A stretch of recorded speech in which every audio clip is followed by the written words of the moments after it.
Welcome to the Sales Influence Podcast, where we talk about finding the why in how people buy. I'm your host, Victor Antonio. Thank you for joining me. Thank you for lending me your ears. Today, I want to talk about a grim subject, very negative. Can we go negative? I think we're going to go negative in a positive way. Here's what I mean. Did you ever lose business? Did you ever lose that deal? You know, the one deal you've been working on for a long time, has a long sales cycle. You connected with the right, influencers and decision makers. You put together the greatest request for a proposal ever put together by mankind. Everything was going right. They loved the product. They loved the service and support you were offering. Everybody was nodding yes. But then, when it came to the bake-off, you against two other competitors, you wound up losing the deal. Now, this is where you have to explain this to several people. The first person you have to explain this to is yourself. How did I lose this deal? Do you ever have those moments? I've had many of those moments where, I thought I won. I'll give you a short story. One day I was working, not one day, during my sales period when I was selling telecommunications equipment, I was working in Puerto Rico. That was one of my biggest clients. It was a $1.2 million deal. Everything. I'd been working on this project for 6-7 months. I thought this deal was done. It was cooked. It was baked. Stick a fork in this thing. And then all we were waiting for was the final announcement. And it was a bake-off, us and two other competitors. And we had everything. We had all the T's crossed, all the I's dotted. We were looking good. All signals were go. Indications were yes, it is yours. And then I get the letter. I get the letter that said, you lost the deal. $1.2 million. Fast forward, I remember taking that letter, framing it, and putting it on my wall as a reminder that even when you think you've won the deal, until it crosses the line, i.e., they signed the contract, it ain't done. And I had to explain to myself, how did I lose this deal? I also had to explain to my manager how I lost this deal because I was so confident I would win that deal. Do you feel my pain? Have you been there? I'm sure you have. And so all of a sudden, you have to explain to everybody around you why you lost the deal. And so the question is, why did you lose the deal? So let's talk about doing almost like an autopsy, a postmortem. Because here's what I'm going to suggest to you, because here's what I did. What I did was I went back to the customer. By the way, this is after a good 72 hours of anger management, right? In other words, I was, livid. Within the first 2 to 3 hours, you couldn't talk to me. I was irrational. I was probably throwing a couple of things in the office. I couldn't believe it. I went through that, the Kubler-Ross, acceptance process. You know how you deny that you lost it. You go through this anger period. You start bargaining like there's no way. What if we did this? And then you go into, again, disappointment, and then you just go into acceptance. I went through that whole cycle of grieving because I lost this deal.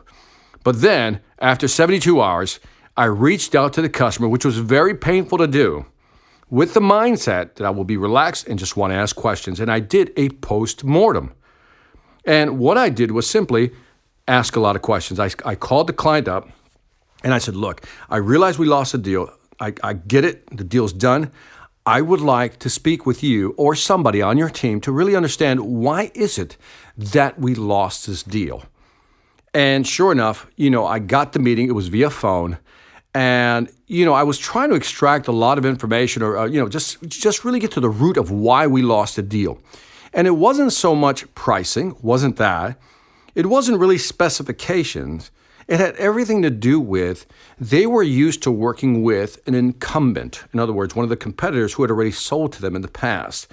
And I got this sense in talking to this supervisor, manager, that they were just afraid to go with something new. At the end of the day, he says, we love your product. We think it really exceeds our expectations in many ways in different areas. But in so many words, he says, we just want to stay with what we know. And that was very disappointing, but it taught me a lesson that the next time I do a presentation and I am facing a similar situation where there is an incumbent already in place, then I need to figure out how, and I did, within my presentation, to make a customer comfortable with switching over. If you listen to my past podcasts, I've talked about switching over because many times it's not your product, it's not your price, it's the whole switching over to something new that holds people back. But that really helped me by doing that postmortem, having that conversation after the fact, after I lost a deal, which is painful, man. I mean, it's really gut-wrenching painful because, when he was telling me this over the phone that the reason we lost was more or less because they were comfortable with the other competitor, I could have reached across the phone lines and just strangled the guy, right? Because I knew we had a better product and we could deliver much more than they expected or were going to get. But again, I didn't do that. I had to restrain myself, reminding myself, the deal's already done, you lost. This conversation is just about figuring out why we lost and being able to apply that in the future. And I want you to think about that. How many times have you gone back after you lost a deal, just to understand what went on? And if you haven't done that, I would strongly suggest you do so. It's hard to do. Trust me, I feel your pain if you're resisting these words that I'm speaking to right now, because you're probably going, I'm not doing that. But I'm telling you right now, by doing that, as painful as it is, it's also very cathartic. Because at the end of the day, I realized that it wasn't my fault. To some extent, well, I guess it was my fault, but to some extent, it wasn't. It was my fault that I did not consider assuaging the customer's concerns to switch over to our product. That's why I take full responsibility. But when it came to presenting our products and services, we did exceptionally well. We did what we had to do. We delivered. What we didn't take into consideration, more specifically what I didn't take into consideration, was the customer's psychological fear, the imagined fear of switching over. And that allowed me to now incorporate this feature, this part into my presentation. In my presentation, what I did was I incorporated what I called the blueprint. The blueprint was went something like this. Using my blocking objection strategy, here's what I would say. Mr. Customer, many clients are concerned about switching over, and I understand that. But if I can show you how the switchover is going to take place and how smooth or easy it's going to be, would you be open to listening? And they would say, yeah, show us, Victor. And then I would walk them through the 5-step process. Step number 1, here's what we're going to do. Step number 2, here, 3, 4, and 5. And this will all happen within this time frame. And then having that in the presentation, I felt the resistance go down.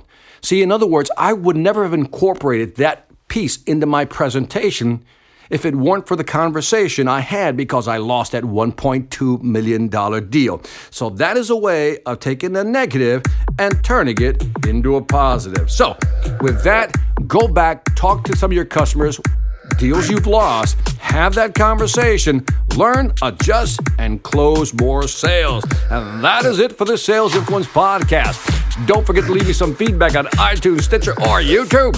Let me know what you think, people. I'd greatly appreciate it. Also, check out my online academy. You know the deal, the Sales Velocity Academy at salesvelocityacademy.com. If you want to sell more faster, that's where you should go. Lastly, I want to thank you for listening. This is Victor Antonio, always reminding you, selling ain't hard when you know how. Take care.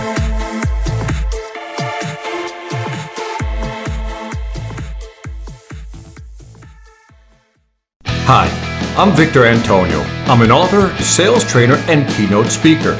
I'm often asked, what makes a great speaker? Is it someone who delivers real content that the audience can use? Is it someone who engages the audience so they're part of the learning experience?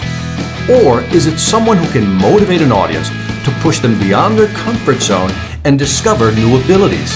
The answer is yes. But the most important thing to remember is that I'm not there to look good. I'm there to make my client look good. Simply put, it's never about me, and it's always about them.